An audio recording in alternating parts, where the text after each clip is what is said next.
बिस्मिल्लाहिर्रहमानिर्रहीम। अस्सलाम वालेकुम नादरीन, आप यूट्यूब चैनल देख रहे हैं। मैं इमरान खान हूँ। नादरीन, पाकिस्तान में एक मरतबा फिर से जंग शुरू कर दी गई है और खैबर पख्तूनख्वा के कबायली इलाकों में जंग हो रही है। हालांकि वहाँ पे लोगों ने सख्त मुखालफत की थी किसी भी किस्म की लड़ाई या ऑपरेशन के हवाले से, लेकिन एक बड़ा फ़ौजी ऑपरेशन शुरू किया गया है। अभी जो कुछ हमने देखा उसमें भारी हथियार इस्तेमाल हो रहे हैं। जो इतलात आ रही हैं उनमें हेलीकॉप्टर्स इस्तेमाल किए जा रहे हैं और हेलीकॉप्टर्स के बाकायदा मनाजिर फिल्मा कर भी वहाँ से लोगों ने भिजवाए हैं और ये बता रहे हैं कि वहाँ पे कुछ दोनों तरफ का नुकसान हुआ। उसके अलावा सिविलियंस का काफ़ी नुकसान रिपोर्ट हो रहा है।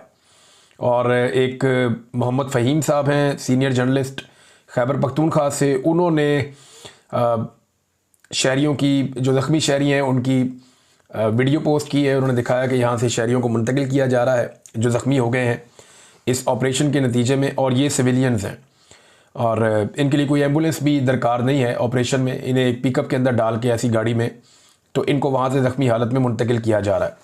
शानदाना गुलजार साहिबा ने एक बड़ा सख्त ट्वीट किया है और वो ट्वीट है इस हवाले से कि एक बच्चा है वो शहीद हुआ, और वो ट्वीट में क्या लिखती हैं वो मैं आपको दिखाता हूँ। शानदाना गुलजार साहिबा अपने ट्विटर अकाउंट पे लिखती हैं, मेंबर कौमी असम्बली हैं, खैबर पख्तूनख्वा से इनका ताल्लुक़ है।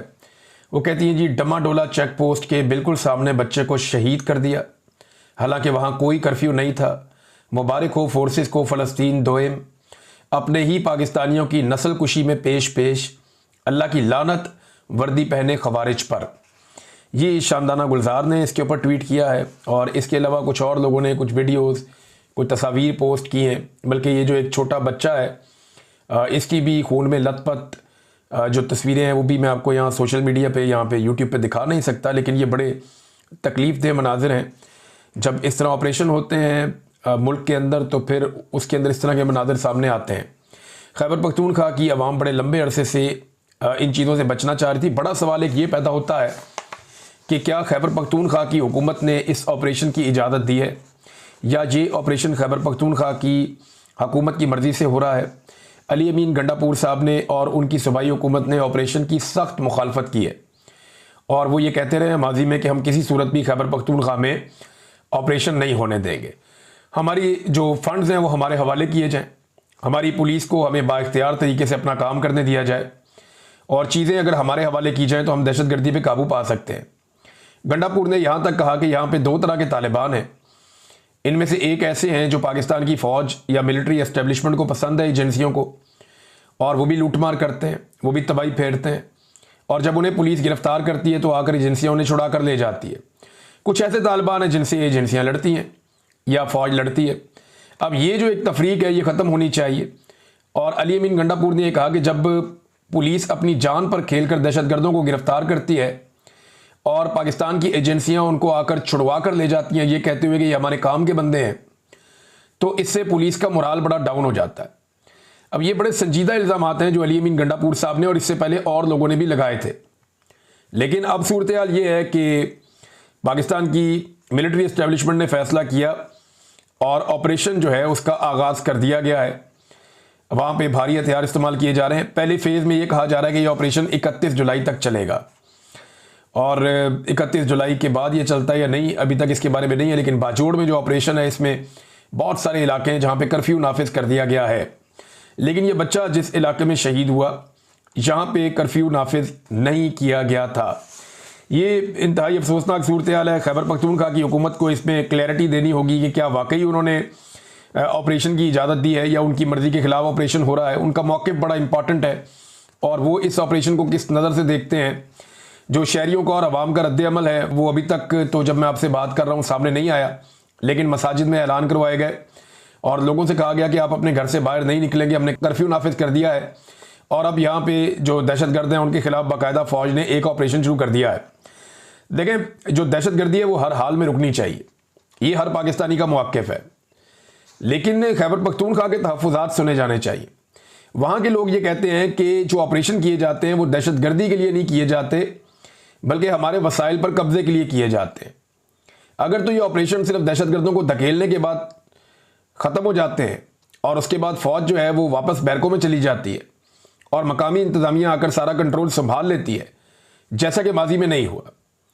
माजी में जितने ऑपरेशन हुए इसके बाद हमने देखा कि वहाँ पर मुस्तकिल तौर पर फ़ौज का एक वजूद हमेशा कायम रहा वहाँ से फ़ौज वापस नहीं गई। जिन जिन इलाकों में गई वहाँ पे फिर ऑपरेशन करने के बाद वो मौजूद रहे और बहुत लंबे चौड़े इलाके उनके कंट्रोल में रहे।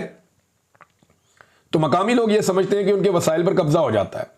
ख़ास तौर पे मादनियात के हवाले से पाकिस्तान जो अपने मगरबी ममालिक के साथ जो पाकिस्तान की इस्टेब्लिशमेंट और हुकूमत बातचीत कर रही है, ख़ास तौर पे रेयर अर्थ मिनरल्स जिस पे सारी दुनिया की नज़रें हैं, चाइना, अमेरिका या जर्मनी या दीगर जो बड़े मुल्क हैं, रशिया, इन सब की नज़रें रेयर अर्थ मिनरल्स पे हैं।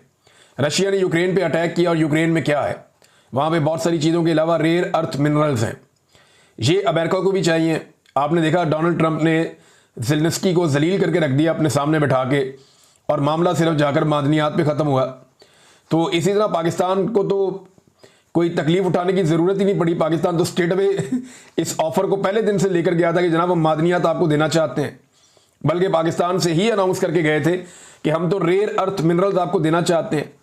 अब ये फ्यूचर में ये मिनरल्स या मादनियात किस काम आएंगी, इसके बारे में शायद अमेरिका, रशिया, चाइना, इन ममालिक के साइंसदानों के बाद कुछ तहकीकात हैं, और इसीलिए ये सारे ममालिक बहुत डेस्परेट हैं, बहुत ज़्यादा उतावले हो रहे हैं कि किसी तरह मैक्सिमम ये मादनियात या मिनरल्स वो उठाकर अपने मुल्कों में ले जाएं और इनको अपने लिए इस्तेमाल करें फ्यूचर में, क्योंकि फ्यूचर में साइंटिफिक स्टडीज़ के मुताबिक ये धातें बहुत कीमती हो जाएंगी और इनकी बड़ी शदीद ज़रूरत रहेगी। तो नाज़रीन, अब रेयर अर्थ मिनरल्स के ऊपर जो है वो पाकिस्तान का एक इन्हिसार है, और वहाँ पे जो ऑपरेशन है लोग उसको उसके साथ जोड़ कर देखते हैं। खैबर पख्तूनख्वा में पाकिस्तान तहरीक इंसाफ की हुकूमत है, और तहरीक इंसाफ की हुकूमत ने एक दिन पहले फ़ौज को खैबर पख्तूनख्वा में महदूद करने के हवाले से एक ऐलान जारी किया था। बाकायदा 2 सफ़ों का ऐलामिया था पाकिस्तान तहरीक इंसाफ खैबर पख्तूनख्वा का, और उसमें पाकिस्तान तहरीक इंसाफ ने यह कहा था कि फ़ौज को खैबर पख्तूनख्वा में महदूद किया जाए, और उन्हें जो लामहदूद इख्तियारात दिए गए हैं खैबर पख्तूनख्वा में ऑपरेशन के हवाले से या दीगर चीज़ों के हवाले से, वो लामहदूद इख्तियारात फ़ौज से वापस लिए जाएं। लेकिन वो इख्तियारात फ़ौज से वापस लेना तो दूर की बात है, या फ़ौज की जो एक्टिविटीज़ हैं, सरगर्मियाँ हैं, उन्हें खैबर पख्तूनख्वा में महदूद करना तो बहुत दूर की बात है। यहाँ पे एक लेटर सोशल मीडिया पे गर्दिश कर रहा है, और इस लेटर का ताल्लुक है कंटोनमेंट बोर्ड पेशावर से। ये सूबाई हुकूमत का लेटर नहीं है। अब सूबाई हुकूमत ने काम कब किया, कितना अरसा पहले किया और किसने करवाया, ये सवालात मौजूद रहेंगे। सूबाई हुकूमत इसके ऊपर अपना मौक़िफ़ दे सकती है। लेकिन ये 29 अप्रैल 2025 का एक लेटर है आज के दिन का, और ये सोशल मीडिया पे सर्कुलेट कर रहा है, और कुछ जर्नलिस्ट हैं जिन्होंने इसको पोस्ट किया। लेटर ये कहता है कि जो पेशावर कंटोनमेंट का इलाका है उसमें तौसी कर दी गई है, यानी 3 ऐसे देहात हैं जिनमें तहकाल बाला और रैगी, ललमा और दीगर कुछ इलाके हैं जो इसके अंदर शामिल हैं। तो ये जो एरियाज़ हैं इन्हें कंटोनमेंट में शामिल किया गया है, यानी कंटोनमेंट का रकबा बढ़ा दिया गया है, और इन इलाकों के अंदर आइंदा जो भी एक्टिविटी होगी उसके लिए तमाम इजाज़तनामे कंटोनमेंट से जाके लेने होंगे। कंटोनमेंट ने ये लेटर जारी कर दिया, लेकिन ये सारे इलाके सूबाई हुकूमत दे सकती है कंटोनमेंट को।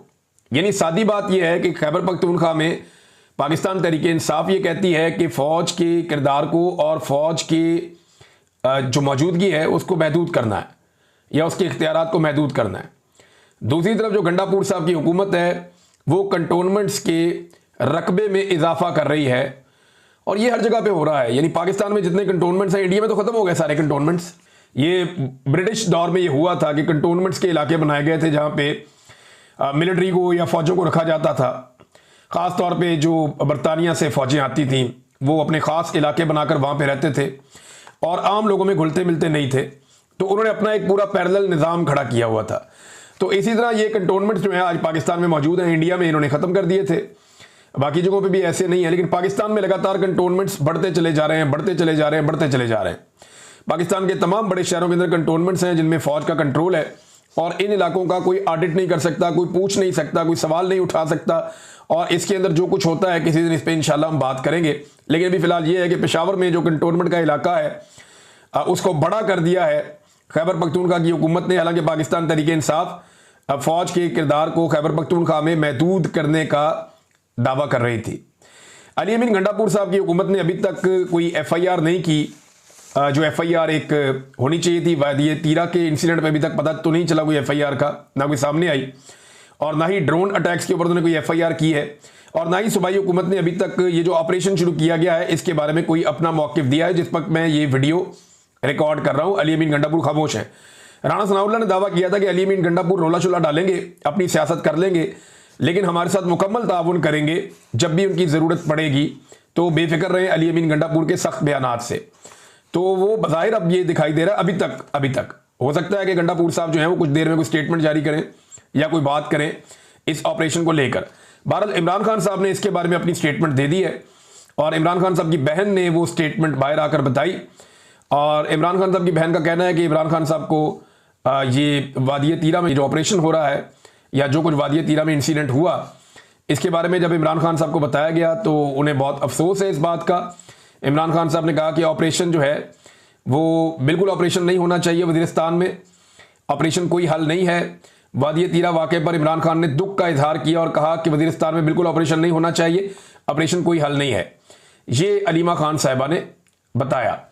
उसके अलावा इमरान खान साहब के हवाले से उन्होंने चंद और चीज़ें बताई हैं। एक, उन्होंने कहा जी हुकूमत ने धमकियां दी कि इमरान खान के बेटों को आते ही गिरफ्तार कर लेंगे। भाई क्यों गिरफ्तार कर लेंगे? आप दुनिया को दिखाना चाहते हैं कि हमारे यहाँ कानून किस तरह ख़त्म हो चुका है, दफन हो चुका है। दूसरा, इमरान खान साहब का एक स्टेटमेंट बड़ा पॉपुलर हुआ आज के दिन में, बताता हूँ आपको। इमरान खान साहब का एक और पैगाम बताया कि अगर आप इस तहरीक में हिस्सा नहीं लेते तो आप भी जमहूरियत को इतना ही नुकसान पहुंचा रहे हैं जितना उन लोगों ने पहुंचाया। इसलिए इमरान खान ने कहा कि सब निकलें, तहरीक शुरू हो चुकी है, आप सब लोग इसमें अपना हिस्सा डालें। फिर उन्होंने कहा कि MPAs और MNAs की नाअहली पर इमरान खान का रद्द-ए-अमल आया है, ये नाजायज़ सजाएं हैं। तारीख में लिखा जाएगा कि जमहूरियत को सबसे ज़्यादा जिस शख्स ने नुकसान पहुंचाया वो सिकंदर सुल्तान राजा है। अच्छा नाज़रीन, ये भी एक ना तारीखी किस्म की ज्यादती की है सिकंदर सुल्तान राजा साहब के इलेक्शन कमीशन ने। यानी जिन लोगों को अदालत से सजा हुई है वो अपील में चले गए हायर कोर्ट में। अब जब वो अपील में चले गए हैं तो अपील सुनी जाएगी ना। अभी आप एकदम तो नाअहल नहीं कर सकते, लेकिन इलेक्शन कमीशन ने पकड़ के फौरी तौर पर उनको नाअहल कर दिया और वहां पर इलेक्शन भी अनाउंस कर दिया। भाई अगर अपील लग जाती है उनकी तो वो तो अभी प्रोसेस में है, फिर तो आप उनको ना अहल कर सकते हैं, ना आप वहां पे दोबारा इलेक्शन करवा सकते हैं, रुक जाएगा मामला। अब तहरीक इंसाफ के लोग चले गए अपील में, अदालतें डिले में डाल रही हैं चीजें और अदालतों ने ज्यादतियों की इंतहा कर दी है। यानी पाकिस्तान तहरीक इंसाफ ने एक बदनीयती का इल्जाम लगाया चीफ जस्टिस ऑफ पाकिस्तान पर भी अब, और ये मेरे ख्याल में बात में वजन है। उन्होंने कहा जी एक दिन के नोटिस पर सलमान सफदर बाहर मुल्क से वापस नहीं आ सकते थे। यानी उनका यह कहना है कि चीफ जस्टिस को इस बात का पता चल गया था कि सलमान सफदर पाकिस्तान में नहीं है, लिहाजा उन्होंने फौरी तौर पे एक दिन के अंदर अंदर इमरान खान साहब के जो 9 मई के मुकदमात हैं वो लगा दिए सुप्रीम कोर्ट ऑफ पाकिस्तान में। और वहां पे जाके वकला ने बताया कि जी आप 2 दिन का टाइम दे दें, सलमान सफदर पाकिस्तान वापस आ जाते हैं, आप दोबारा केस लगा लें, अगले हफ्ते लगा लें। लेकिन जानबूझकर इसको जो है वो 12 अगस्त तक की तारीख दे दी गई। ये सख्त ज्यादती है। ये इसलिए हुआ ताकि इमरान खान को इंसाफ ना मिल सके। सलमान अकरम राजा दलाइल के लिए वहां पे मौजूद थे, लेकिन उन्हें नहीं सुना गया और चीफ जस्टिस ने कहा नहीं जी ठीक है 12 अगस्त तक की हम तारीख दे रहे हैं। अब 12 अगस्त का मतलब है कि 15 दिन मजीद डाल दिए, यानी 2 हफ्ते के बाद अब दोबारा ये केस लगेगा। होना तो ये चाहिए था कि इसको 2-4 दिन के बाद लगा देते, सलमान सफदर पाकिस्तान वापस आ जाते और आकर अपना ये मुकदमा लड़ लेते। लेकिन जज जो है वो भी बादशाह लोग हैं, यहां पर एस्टेब्लिशमेंट जो चाहती है जज वही कर रहे हैं और अपनी मर्जी भी मनमानी भी चल रही है। हमारे एक सहाफ़ी दोस्त हैं और अदील सरफराज साहब, उन्होंने एक खबर दी बड़ी इंटरेस्टिंग। एक साबिक चीफ जस्टिस ने दरखास्त दे दी कि मैंने घर में सोलर लगवा लिया है, लिहाजा मेरे 2000 यूनिट बिजली जो मुझे मुफ्त दिए जाते हैं वो एडजस्ट कर दें मेरे बेटे के घर में, यानी वो 2000 यूनिट उसको फ्री कर दें मेरे बेटे को। अंदाजा करें आप, इन्हें ये जज रहे हैं यार इस मुल्क के और चीफ जस्टिस रहे हैं और उन्होंने बाकायदा ये दरखास्त दे दी है। और ये सहाफ़ी अदील सरफराज साहब जो हैं ये इंकशाफ कर रहे हैं। मुझे तो हैरत होती है कि कैसे लोग पाकिस्तान में इतने बड़े मनसब पर बैठा दिए जाते हैं। इमरान खान साहब का जो बयान बहुत ज़्यादा वायरल हो गया, बहुत पॉपुलर हो गया, हर तरफ रुला पड़ गया। इमरान खान साहब ने कहा बाप ही काफ़ी है। अब ये जुमला तो इमरान खान साहब जेल से एक देते हैं जिससे आग लग जाती है पूरे मुल्क में। यानी ये इमरान खान साहब को पता है कि मुझे कहना क्या है। जेल के अंदर बैठकर भी वो अपने आप को कैसे रेलिवेंट रखना है, इमरान खान साहब को आइडिया है। एक जुमले के अंदर वो ऐसी कहानी बयान करते हैं और ये बहुत बड़ी काबिलियत होती है किसी भी लीडर की कि वो एक छोटी सी बात के अंदर बहुत बड़ा पैगाम छोड़ दे। इमरान खान साहब ने वक्त के साथ साथ ये सीखा है। इमरान खान साहब का एक जुमला आज के दिन में बहुत पॉपुलर हो गया सोशल मीडिया पे और उन्होंने कहा बाप ही काफी है। अब हुआ क्या, इसको ना इमरान खान साहब के बेटों ने क्योंकि पाकिस्तान आना था, तो इस हवाले से इमरान खान साहब से एक सवाल हुआ, तो उन्होंने कहा नहीं बाप ही काफ़ी है। ये एक्चुअली मशहूर हो गई बात। इसके दो एंगल लिए जा रहे हैं। इमरान खान साहब के हामी इसे इमरान खान साहब का एक पूरा एतमाद जुमला कह रहे हैं कि बहुत पूरा एतमाद है, जेल के अंदर भी एक आदमी निज़ाम को नथ डाल के बैठा हुआ है। इमरान खान साहब के मुखालिफिन कह रहे हैं कि वो अपने बच्चों के मामले में मुहतात हो गए हैं और वो अपने बच्चों को उस खतरे में नहीं डाल रहे जितना बाकियों के डाल रहे हैं। उनके मुखालिफिन ये कह रहे हैं। लेकिन हकीकत क्या है? देखिए, इसकी आप हकीकत समझे। पाकिस्तान तहरीक इंसाफ ने बाद में इस पर बात भी की है। हकीकत यह है कि इमरान खान साहब से सवाल हुआ कि क्या आपके बच्चे एहतजाज को लीड करने के लिए पाकिस्तान आ रहे हैं? एहतजाज को लीड करने के लिए पाकिस्तान आ रहे हैं, सवाल था। तो इमरान खान साहब ने कहा कि नहीं, लीड करने के लिए उनका बाप ही काफी है। लीड करने के लिए बाप ही काफी है। लीड करने के लिए, अब आप इसके दो मतलब निकाल सकते हैं कि लीड करने के लिए बाप ही काफी है। नहीं नहीं, बाप ही काफी है लीड करने के लिए। इसका एक मतलब आप ये निकाल सकते हैं कि उनके बच्चे नहीं आ रहे, दूसरा आप ये निकाल सकते हैं कि लीड करने नहीं आ रहे। तो पाकिस्तान तहरीक इंसाफ ने बाद में क्लैरिटी से कहा, क्योंकि अलीमा खान साहब ने पहले भी कहा था कि इमरान खान साहब के बच्चे पूछ नहीं रहे अपने बाप से, वो इन्फॉर्म कर रहे हैं कि हम आ रहे हैं और हम अपना रोल प्ले करेंगे। जो अमेरिका में जाकर उन्होंने कोशिश भी की है जितनी वो कर सके। अब उसका फायदा हुआ या नहीं हुआ, लेकिन उन्होंने कोशिश की है और बेटे होने के नाते वो कोशिश करेंगे। कोई भी होगा वो कोशिश करेगा और करनी भी चाहिए। अब पाकिस्तान में आके मुलाकात करना ये उनका कानूनी हक है। तो अलीमा खान साहबा ने कहा जी बिल्कुल वो आएंगे और अपने वालिद से मुलाकात करेंगे। तहरीक को लीड कैसे कर सकते हैं इमरान खान के बेटे? देखें, वो पॉलिटिकल लोग ही नहीं है। तहरीक को तो तहरीक के लोगों ने लीड करना है। इमरान खान पाकिस्तानियों के लिए मार खा रहा है, तो पाकिस्तानियों का पहला हक है कि वो इमरान खान के लिए निकले। अच्छा, PMLN की भी अजीबोगरीब एक कहानी है। वो कभी इस बात के ऊपर एतराज करते हैं जी इमरान खान के बच्चे क्यों आ रहे, कभी इस बात पर एतराज करते हैं जी वो क्यों नहीं आ रहे, कभी इस बात पे एतराज करते हैं कि इमरान खान के बच्चे जो है ये क्यों खा रहे हैं, वो क्यों पी रहे हैं। यानी अजीबो गरीब किस्म की इनकी मेंटेलिटी है। ये इतने डरे हुए और खौफजदा लोग हैं कि एक आदमी का चेहरा अभी तक ये सामने नहीं आने दे रहे, एक आदमी की तस्वीर या एक आदमी की ऑडियो ये अभी तक सामने नहीं आने दे रहे। ये निज़ाम इमरान खान से इतना खौफजदा है और दावे इनके बड़े बड़े हैं कि हम जनाब तुर्रम खान हैं, हम ये कर देंगे वो कर देंगे, और जो बंदे लॉन्च किए हैं उनके साथ देखें क्या हो रहा है। यानी अजीबोगरीब किस्म के काम हो रहे हैं। मैं हाँ, शाहिद अफरीदी साहब की एक आ गई वीडियो मेरे पास। ये हरमीत सिंह साहब है मेरे दोस्त बड़े अच्छे, उन्होंने ये ट्वीट कर दी।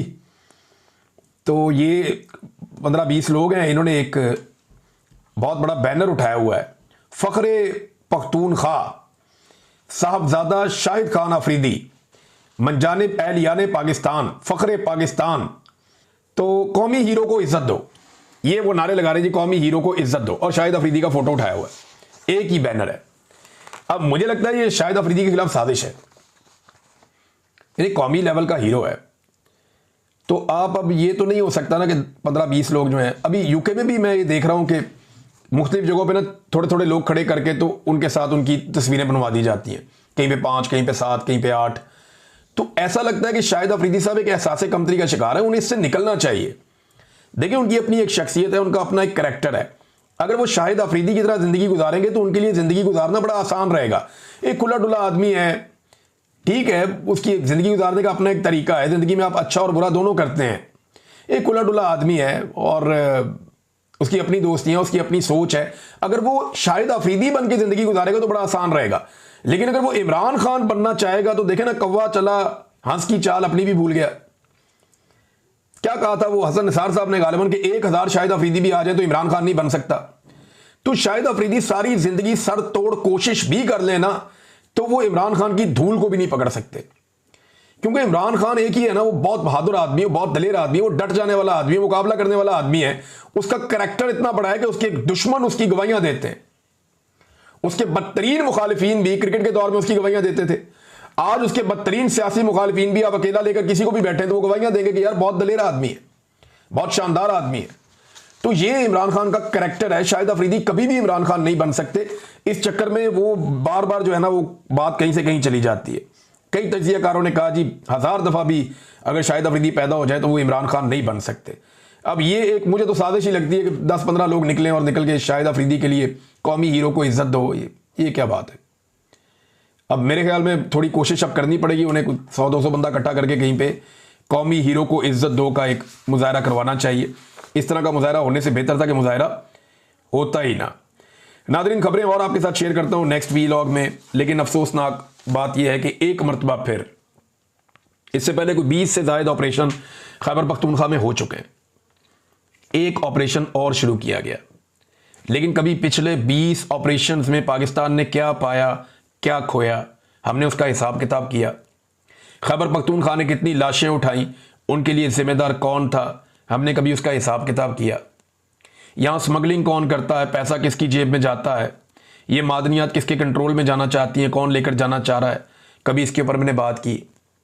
कितने लोग कोलेटरल डैमेज में शहीद हुए, हमने कभी इस पे बात की। कोई अकाउंटेबल है इस दहशतगर्दी के लिए, इस बदअमनी के लिए? क्या कोई जवाबदेह है? हमने कभी इसके ऊपर बात की। हम तमाम मुश्किल सवालों से भागते रहते हैं और आखिर में हमारे पास हल एक ही होता है कि गोली चला दो।